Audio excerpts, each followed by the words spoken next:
Hello भाई लोग, आज की वीडियो और मजेदार होखे वाला बा और वीडियो शुरू से अंत ले देखी जा और मजा उठाई जा। आज के वीडियो में और गड़फारू काम भइल बा जौन देख के रुआ खड़ा हो जाई।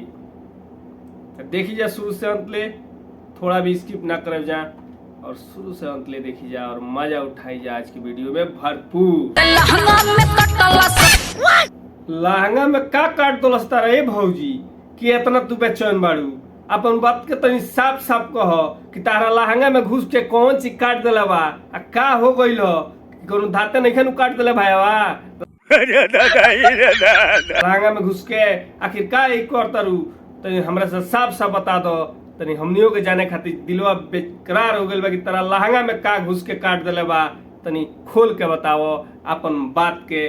बिरहनी गिरनी घिरनी लेखा नाच तारा लहंगा में बिरनी घुस के काट दले बिया आ घिरनी तरह भौजी तू नाच के गिर गइल बाड़ू, फिर भी तरह के केहू संभाले वाला नहीं खे तो सही है। अब देखो घिरनी तरह नाच नाच के केंगा तू बताओ तरु कि हमरा लहंगा में काट दी हुए बिरनी आ गिरनी घिरनी लेखा नाच के। तो ए भौजी अपन जो पहना तरु तू जौन भी चीज ओके तनी झाड़ दो, ओकरा बाद पहन कि कहीं काटे ना बिरनी। अगर कोनो गलती से दूसरा जगह काट दलस तो भौजी बहुत दिक्कत हो जाई आ ओकरा के कहीं देखावे लायक ना बची कि कहीं तू देखबू और रात भर तू छटपटेबू केहू तरह के मनावे खातिर संतुना दे के चल जाई। अच्छा लेकिन तोहरा बहुत दर्द बुझाई और तू कुछ भी पहने से पहले एक बार अपन शरीर के सामान में से झाड़ लो, यानी कपड़ा झाड़ के ओकरा बाद तू पहन कि तरह के बिरनी ना काटो।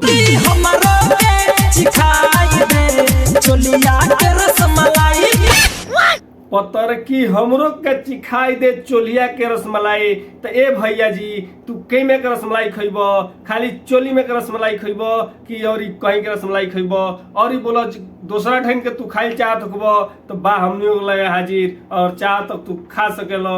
बाकी हमनी लगे रसमलाई नहीं खे, एकदम समझ लो कि गुलाब जामुन बा। गुलाब जामुन कैसन होला उतरा खुद मालूम होई, अगर खाए के होई तो एक बार जरूर बोलियो। काहे से कि तू रसमलाई कहत रह तो रसमलाई चोली में ना रहेला। ए भाई रसमलाई रहेला होटल में जाके तू खा सकेला रसमलाई, ना तो चोली में रसमलाई ना रहेला। अगर तू रसमलाई खाई चाहत रह तेरा गाँव चाहे तेरा घरे कुआर पाड़ी हुई वही के दुह लियो और ओकर रसमलाई बना के तू खा लियो और खाए के स्वाद तनी हमनियों को बता दियो कि कुआर पाड़ी के रसमलाई कैसन होला। तब बताओ कुआर पाड़ी के रसमलाई जब ना हो सकेला तब तू भौजी कुआर से कैसे कह सकेला कि चोली के रसमलाई खिया दो।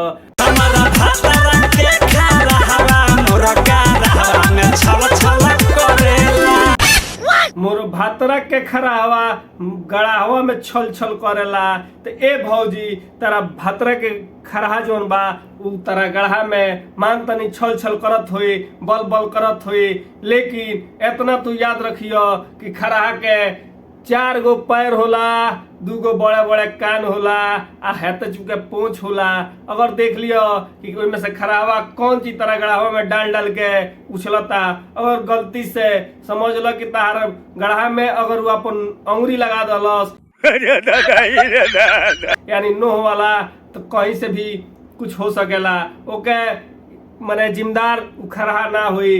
तू खराहा अपना कुदाओ तरु गढ़ा में तो संभल के कुदवई हो, काहे से कि खराहा बहुत रेसी से भागेला सो, केहू ओके पकड़ जाली ना पावेला, बहुत स्पीड होला ओकनी में। बाकी बच के रहियो, ओकनी के नाखून भी बहुत तेज होला कि जो नाखून मार दियो सन जगह पर तो फाट जाई तो सही है। बाकी उ जगह के तू अपना सेफ्टी बचा के रखियो कि कोनो दिक्कत ना होखे। तोहरे ला रखल है बानी पलंग परोस के, तोहरे ला रखले बानी पलंग पर परोस के। तो ए भौजी तू कौन सामान ऐसा चीज रखले बाड़ू पलंग पर परोस के? अगर ओके तू रखले बाड़ू तो ओके सही से ढक दियो, नहीं तो ओमे माछी घुस के और निकल जाए तो बहुते बुझाई कि मजा दोसर के उना लिहल आ मछिए स्वाद लेके उड़ गईल।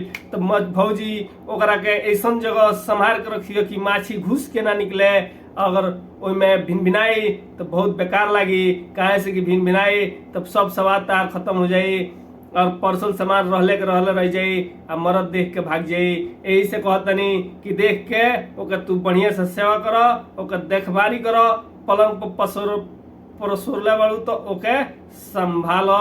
इलाज जब से पानी बड़ी खुश जी भइल इलाज सबसे बानी बड़ी खुश जी। तो ए भौजी तारा का हो गया है कि इलाज करल बाड़ू तू बहुत खुश रह तारू, अगर तन मैंने बतावलो चाहत तारू तो खुल के बता दो। अगर कोनो ऐसा गुप्त वाला बीमारी तारा होखे तो सही है तो मान लो में खुशी वाला बात बा कि तू ठीक हो गइल बाड़ू और खुश हो गइल बाड़ू।